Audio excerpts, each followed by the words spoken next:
નમસ્કાર દર્શક મિત્રો, હું છું રૂપલ લુણીચિયા. સંપૂર્ણ ન્યૂઝમાં આપનું સ્વાગત છે. થરાદ પંથકની સરકારી વિજ્ઞાન કોલેજ થરાદમાં ગુજરાત ઉર્જા વિકાસ એજન્સી ગેડા અને ગુજરાત નોલેજ સોસાયટી GKSની પ્રેરણા થકી મિશન લાઈફ બાબતે વિશેષ વ્યાખ્યાનનું આયોજન કરવામાં આવ્યું હતું. વક્તા તરીકે પ્રોફેસર ડોક્ટર નિહાર નિંબાર્કે ખૂબ જ રસપ્રદ અને માહિતીસભર વ્યાખ્યાન આપ્યું હતું, જેમાં મોટી સંખ્યામાં વિદ્યાર્થીઓ અને સ્ટાફ જોડાયો હતો. પ્રિન્સિપાલ ડોક્ટર જગદીશ એચ પ્રજાપતિના માર્ગદર્શનમાં આયોજિત કાર્યક્રમની શરૂઆત પ્રાર્થનાથી કરવામાં આવી હતી. કાર્યક્રમ સંયોજક ડોક્ટર નિહાર નિંબાર્કે વિષયની ભૂમિકા આપી હતી. પ્રિન્સિપાલ ડોક્ટર જગદીશ એચ પ્રજાપતિએ પ્રાસંગિક પ્રવચનમાં ગ્લોબલ વોર્મિંગ અને ક્લાઇમેટ ચેન્જના ભયસ્થાનો બતાવી પર્યાવરણનું જતન કરવા જણાવ્યું હતું. સાથોસાથ તેઓએ ઉર્જા અને પાણીનો બચાવ કરવા તેમજ સિંગલ યુઝ પ્લાસ્ટિકથી બચવા કૃત નિશ્ચયી થવા આહવાન કર્યું હતું. મુખ્ય વક્તા અને પ્રાણીશાસ્ત્ર વિભાગના અધ્યક્ષ ડોક્ટર નિહાર નિંબાર્કે મિશન લાઈફ પર પ્રેઝન્ટેશન થકી 6 આયામો બાબતે ઝીણવટપૂર્વક સમજ આપી હતી.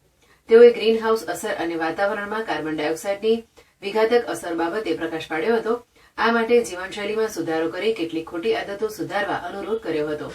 તેઓએ વ્યાખ્યાનમાં પાણીનો બચાવ, ઉર્જા બચત, ઈ વેસ્ટનો યોગ્ય નિકાલ, LED બલ્બનો ઉપયોગ, પબ્લિક ટ્રાન્સપોર્ટનો ઉપયોગ, તંદુરસ્ત જીવનશૈલીના ઉપાયો, CNG વાહનોનો ઉપયોગ, પ્રદૂષણ નિયંત્રણ, જરૂર ન હોય ત્યારે વિદ્યુત ઉપકરણો બંધ રાખવા, વરસાદી પાણીનો સંગ્રહ, ખેતીમાં ફુવારા પદ્ધતિ અને ટપક પદ્ધતિનો ઉપયોગ, ઘરમાં ટપકતા નળ સરખા કરવા, કચરાનો યોગ્ય નિકાલ કરવો, લિથિયમ બેટરીનો ઉપયોગ વગેરે બાબતે ખૂબ જ ઉપયોગી સમજણ આપી હતી.